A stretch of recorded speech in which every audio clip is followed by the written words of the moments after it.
Champanhe elaboração, último episódio da minha série Champanhe Masterclass. Hoje você vai entender como é feito um champanhe. Para ter aquele rótulo escrito champanhe, tem que respeitar um monte de regra.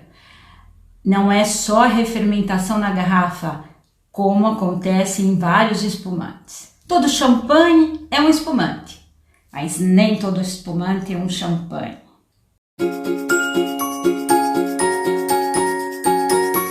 Antes de você abrir aquele champanhe, dá aquele like, se inscreve no canal.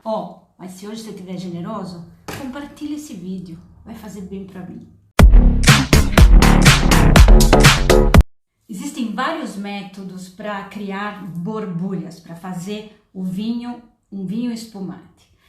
No champanhe, o método é chamado champenoise, que determina que a segunda fermentação de um vinho base é feito na garrafa.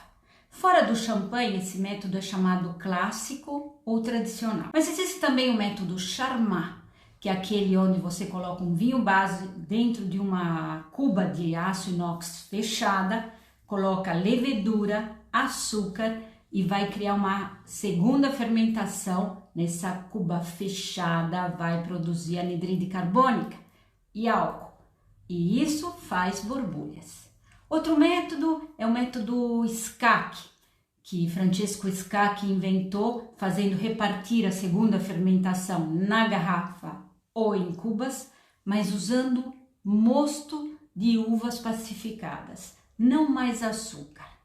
E existe o método ancestral, que foi aquele método que nasceu lá com Dom Perignon, que ele queria eliminar porque achava que era um defeito.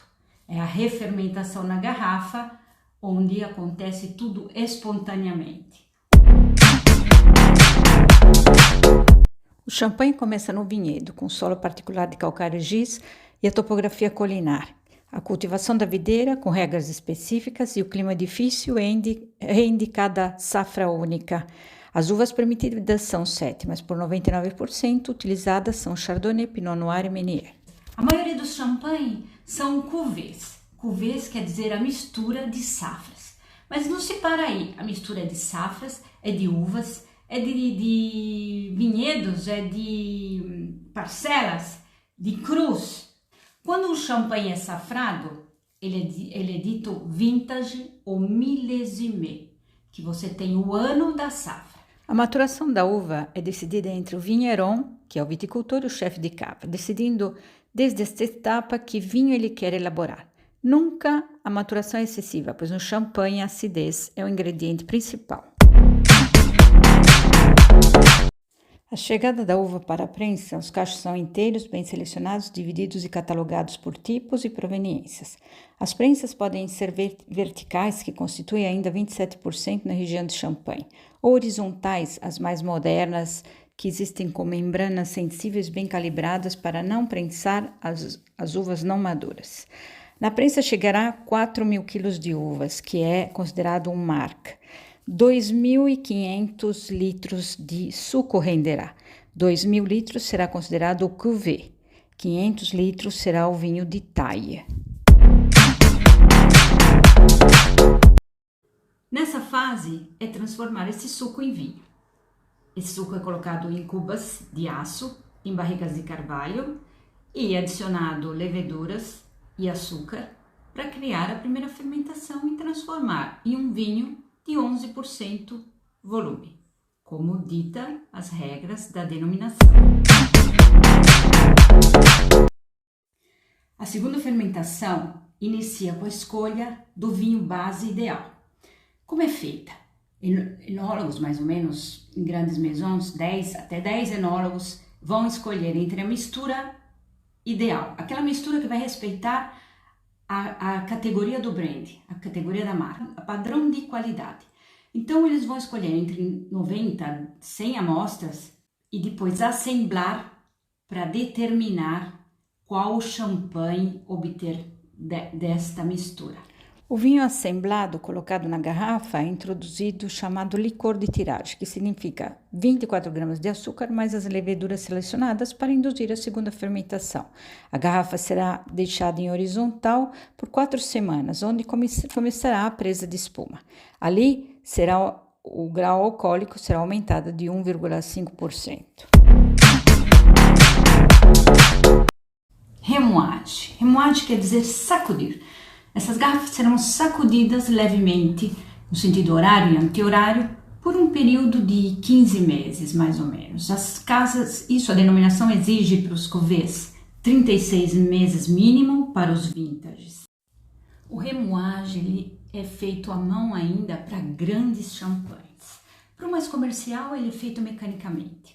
À mão, as garrafas são colocadas em pupitre. Pupitre é aquele instrumento, um cavalete com buracos de madeira, inventado por Madame Picot, lá no século XIX.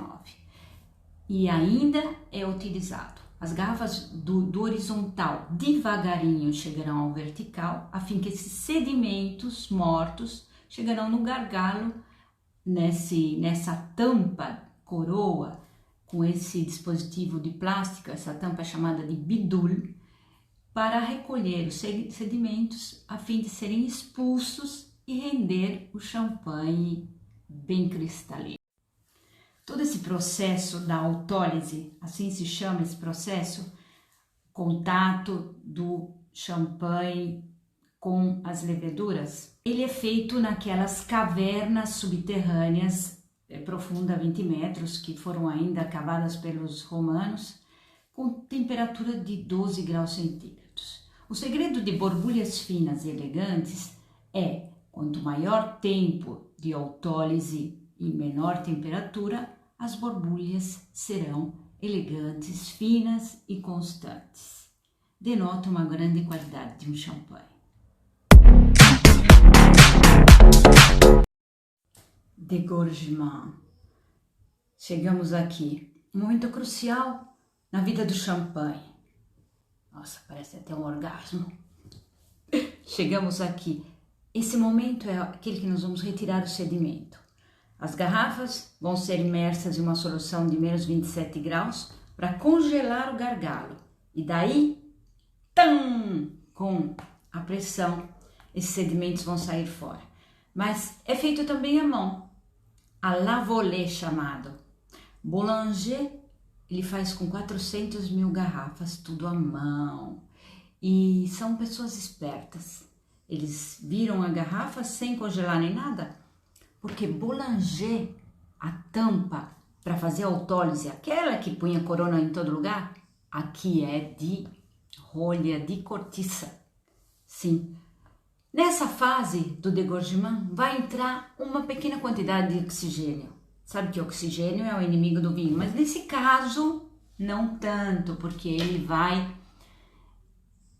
dar uma coisinha a mais para a evolução. É aquele que ninguém explica, que vai dar a evolução daquele champanhe. Liqueur d'expédition. O que é isso?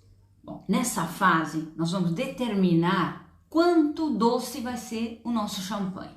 Se ele vai ser brut, se ele vai ser extra brut, se ele vai ser seco, demi-sec. Aqui a gente vai colocar o açúcar, a dosagem necessária para render o nosso champanhe na categoria que a gente quer enquadrar ele. E sabe que a gente deve isso a um farmacista? Esse farmacista, Jean-Baptiste é o nome dele, e ele criou os parâmetros da dosagem. Mas não é só isso. Nessa fase vai aquela fórmula mágica que cada maison tem. Porque quando a gente tira o sedimento junto com o gelo, sai mais ou menos 4 mililitros, 5 mililitros de líquido. E ali dentro vai aquela fórmula mágica que pode ser vinho de reserva ou açúcar e vinho base para os mais comerciais, mas a Maison nunca revela esse segredo. Chegamos no final, que é o nosso rótulo de champanhe. Para você comprar bem, você tem que entender o que está escrito ali. E é muito importante isso. Ali você tem o nome do produtor, você tem o tipo de vinificação. Tipo, se ele está escrito Blanc de Noir, quer dizer que foi vinificado com uvas tintas. Se ele está escrito Blanc de Blanc, quer dizer que ele foi vinificado somente com Chardonnay. A graduação alcoólica, a dosagem, se ele é brut, se ele é sec, demi-sec. França, logicamente, que ele é produzido na França. Mas o que me interessa que você saiba é o que tem atrás, no contrarótulo. Ali você vai ter, em letrinhas pequenas, a sigla NM, Négociant Manipulant. A maioria dos champanhes comerciais das maisons tem essa sigla, porque são os champanhes comerciais. Aqueles que eles compram as uvas e os vinhos bases e vão elaborar o próprio champanhe. O RM, que é o Récoltant Manipulant, são os melhores, são aqueles que cultivam a própria uva e fazem o próprio champanhe. Esses é que você tem que ficar de olho, que são os mais interessantes. E o MA, óleo, que são a marca para a grande distribuição, marca da Chateau.